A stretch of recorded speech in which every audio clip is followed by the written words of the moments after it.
Hello guys, welcome to my YouTube channel. So in this video, we're going to learn about gluconeogenesis. So what is gluconeogenesis? Where does it occur? When does it occur? And why does it occur? So gluco means glucose, neo means new, genesis means beginning. So beginning of new glucose. So this mainly occurs when there's less carbohydrate in the body and the body needs glucose. So we want to synthesize glucose from non-carbohydrate precursors. Now, this process mainly occurs in the liver and in the kidney. So let us see what's going to happen. We want to generate glucose from various non-carbohydrate precursors. Now, we have our lactate, we have amino acids, and we have triglycerides. So, let's start with the lactate. Now, when there is less glucose in the body, lactate is going to be converted into pyruvate. Now, lactate, when it is converted into pyruvate, this reaction is enhanced by an enzyme called lactate dehydrogenase. Now, I said when you see a dehydrogenase, we are going to give it an NADH, then we are going to convert it to NAD plus. Now, lactate dehydrogenase is going to simulate the conversion of lactate into pyruvate. Now, where is pyruvate going to go? Pyruvate is going to get inside the mitochondria. Then instead of being converted to acetyl A, we are used to, then it's going to be converted to oxaloacetate. It's going to bypass this stage here. So we're going to convert it to oxaloacetate. Now this reaction is enhanced by an enzyme called pyruvate carboxylase. So this is called pyruvate carboxylase. Alright, now there's going to be a usage of ATP here. So we're going to use ATP. I can just write it here. ATP is going to be converted to ABP. Alright. Now, oxaloacetate cannot reach the mitochondria. So what's going to happen? Oxaloacetate is going to be converted to mannate. You see, this reaction here is reversible. So oxaloacetate is going to be converted to mannate. Mannate has the capability of penetrating the mitochondrial membrane. So after oxaloacetate is converted to mannate can now come out of the mitochondria. So we have a mannate here.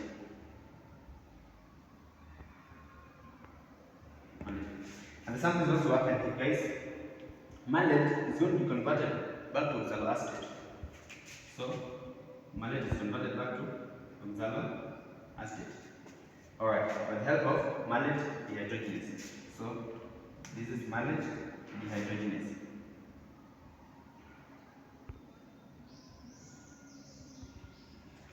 Alright. Oxaloacetate is now converted to phosphoenolpyruvate. So the main aim of going through this pathway, just this slide shows that this reaction is irreversible. We cannot convert pyruvate back to phosphoenolpyruvate. And more gluconeogenesis is it's just like the reverse of glycolysis. This is glycolysis, and now we are going through gluconeogenesis. It's like the reverse of glycolysis, but we're just going to bypass some of the process of reactions that are irreversible.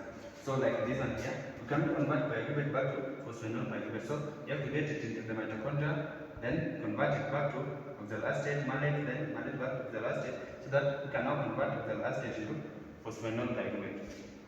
Now, oxaloacetate is converted back to phosphoenolpyruvate. Now, this reaction is enhanced by an enzyme called pepsicase. Pepsicase. This is phosphoenolpyruvate carboxykinase. So to me, we are going to get rid of CO2. Alright.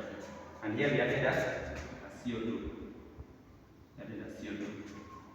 Now, and also this enzyme is also going to add in a phosphate group, an organic phosphate, so that we can convert oxaloacetate to phosphoenolpyruvate.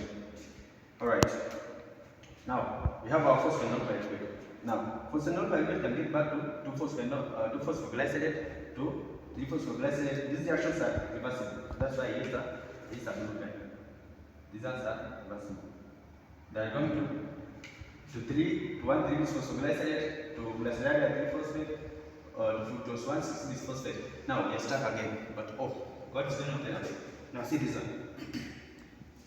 God is going to provide an enzyme. Now, what's the name of this enzyme? This This enzyme is called fructose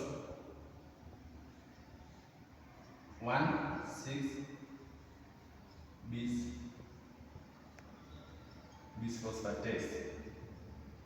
This enzyme is going to help us bypass this process here, so that we can now convert fructose 1,6-bisphosphate into fructose 6-phosphate, then back to glucose 6-phosphate. But again, we are stuck. Now let's see what's going to happen. When we reach glucose 6-phosphate, we cannot convert it back to glucose because this reaction here is irreversible. Now, glucose 6-phosphate is going to get into the smooth endoplasmic reticulum and come out. Now, what's going to happen to it when you get into the smooth endoplasmic reticulum? Now, when it gets into the smooth endoplasmic reticulum, there is an enzyme in the smooth endoplasmic reticulum. This enzyme here. This enzyme is called glucose 6-phosphatase. This glucose 6-phosphatase is going to rip off the glucose, the phosphate at position 6 of glucose 6-phosphate, and it's going to convert it back to glucose, so that we now have our glucose. It's going to enter through T1 receptor, then come out to T2 receptor. So glucose can now get back in the circulation. So we've increased the level of glucose. We wanted to generate glucose, and now you can see we've generated glucose from non-carbohydrate source, which is lactate. Through lactate dehydrogenase, through this stage, then converted back to glucose. Now, let's see another pathway.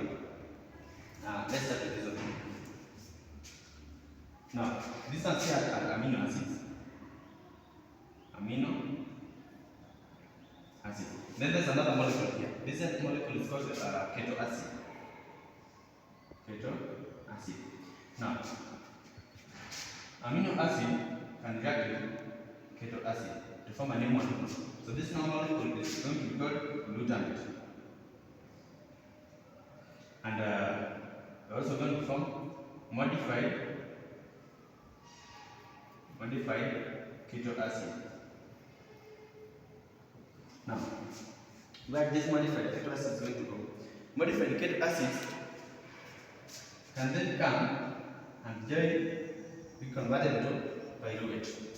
Then, through the same cycle, then we get out.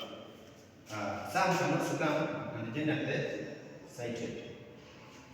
Some can join at alpha-ketoglutarate. The main aim is that we form malate. Malate can be converted back to the last state to phosphoenolpyruvate, then we get back over again and we convert it back to glucose by passing these reactions which are irreversible. Now, that's all about the amino acid. That's how we convert amino acid back to glucose. We just follow the same pathway, convert it into glucose, then it can now leave the cell. Now, there's also another one, guys. This molecule here is called triglyceride. Now, triglycerol can undergo a process called lipolysis. So, it can undergo a process called lipolysis.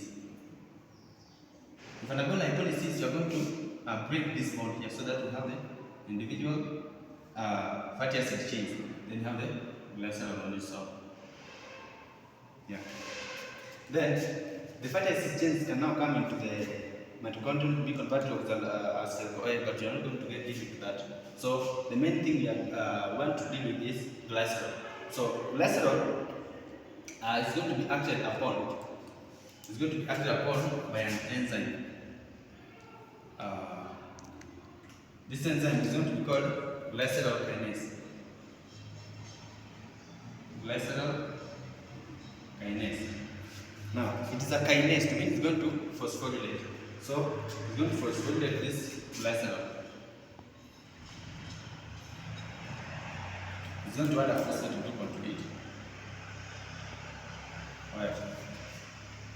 Now, this molecule now here is going to be called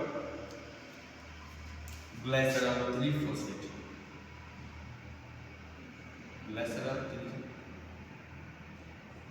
3-phosphate. Alright. Glycerol 3-phosphate can be converted to dihydroxyacetone phosphate. So, you have glycerol 3-phosphate, one here, can be converted into this molecule here. Now, glycerol 3-phosphate can be converted to dihydroxyacetone phosphate. Now, this is done by an enzyme called glycerol 3-phosphate dehydrogenase. So it is a dehydrogenase. To mean we are going to generate some molecule of, we are going to convert NADH into NAD plus. Alright, we're going to take that hydrate. Now, glycerol 3-phosphate dehydrogenase is going to convert glycerol 3-phosphate into dihydroxyacetone phosphate. And dihydroxyacetone phosphate can be converted to fructose 1,6-bisphosphate. You bypass this reaction, this process here, it is irreversible by the help of fructose 1,6-bisphosphatase. We convert it to fructose 6-phosphate. Fructose 6-phosphate to glucose 6-phosphate. Now, we can't go back because this reaction is irreversible.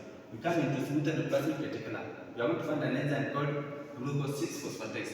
This glucose 6-phosphatase is going to break off the phosphate group from glucose 6-phosphate, then form glucose. Glucose can now leave the cell. So these are 6 carbon. Glucose can now leave the cell. Now, the main aim of gluconeogenesis is just to generate more glucose molecules. Alright, now, guys, this is all about gluconeogenesis. So the main aim is just to generate glucose from non-carbohydrate precursors. We started with lactate. We also have amino acid and we have triglycerol. So lactate can get into, be converted into pyruvate by the help of lactate dehydrogenase. Lactate dehydrogenase is going to convert lactate to pyruvate. Pyruvate will be converted to, instead of being converted into acetyl-CoA, because we always know when we did the Krebs cycle, we used to convert pyruvate into acetyl-CoA so that we can run the Krebs cycle. But this time, we are going to bypass this process so that we can convert pyruvate into oxaloacetate. We are going to input a carbon by the help of pyruvate carboxylase. We are going to input carbon. Then we are going to use ATP, right? Then we convert it to oxaloacetate. Oxaloacetate cannot leave the mitochondrion, so it's going to be converted back to malate because this reaction here is reversible. Then malate can now leave the mitochondrion, then be converted back to oxaloacetate by the help of an enzyme malate dehydrogenase. Oxaloacetate can then be converted to phosphoenol pyruvate because remember, we could convert just pyruvate into this one, but this reaction is irreversible. So that's why we have to bypass it. By the help of PepsiK. PepsiK means phosphoenol pyruvate carboxykinase. So we are going to get rid of one carbon. This enzyme is also going to add organic phosphate. Organic phosphate. Then there's something else I've got here. We are also going to use some energy. GDP can be converted to GDP. Alright.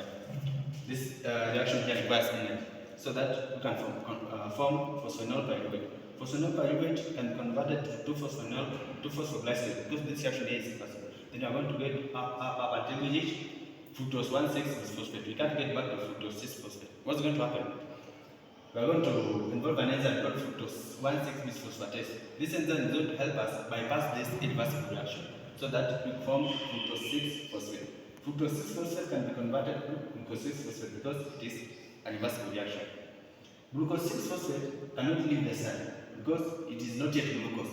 It has a phosphate group attached to it. Glucose 6-phosphate can come into the smooth endoplasmic reticulum. So this is smooth endoplasmic reticulum. In the smooth endoplasmic reticulum, there is an enzyme called glucose 6-phosphatase. It's going to rip off the phosphate group from glucose 6-phosphate. Then conversion to glucose can now leave the cell.